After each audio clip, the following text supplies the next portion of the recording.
જય શ્રી કૃષ્ણ, જય જોહાર. તમારે સવારમાં છે ને શાક વઘારી દીધું છે ભીંડાનું. તો પુલ્લા બી બન્યા હતા, એ છે પડ્યા એમને. તો હવે છે ને રોટલી બનાવવાના છે. એમાં દાદા વહેલા ખવડાવી દેવાનું છે. આજે રિપોર્ટ કરવાના છે એટલે એકવાર તો કરી દીધો સવારમાં વહેલા. તો ફરીથી ખાધા પછી કરવાનું છે ડાયાબિટીસનો. તો જમવાનું બને છે, બ્લોક બનાવવાનું રહી ગયું હતું, તો બ્લોકમાં બની રહેજો.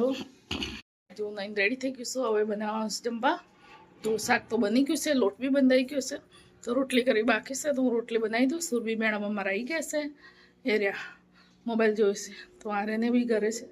તો દાદાને તો જમી લીધું છે, તો અમારે બાકી છે. તો બટાકા તો રોટલી વણતી જતી યાદ આવી ગયું આવવાનું બાકી છે, બનાવી લઉં. તો રોટલી બનાવું છું. તો દાદાને તો જમી લીધું ક્યારનું, એટલે બધું કરવાનું હતું. એટલે ભૂખ્યા પેટે અને ખાધા પછી એટલે તો હવે રોટલી બાકી છે એટલે બનાવી દઉં ફટાફટ. ઊંઘી ગઈ હતી, તો આ એને સ્નેક બધું તળ્યું હતું.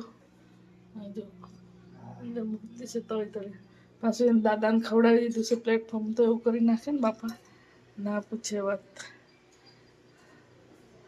બપોરે તો એને દાદાને ખવડાવી દીધું, ના ખવડાવે.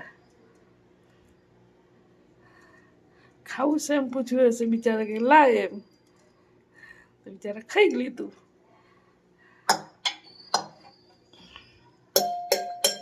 એવું છે છોકરો તો છોકરો કહેવાય. બટેકાનું આવે બધું. જશે તો જમવા બનાવવાનું છે, તો હું ફટાફટ જમવા બનાવી દઉં. તો દૂધ નથી, આરે જાય દૂધ લેવા માટે.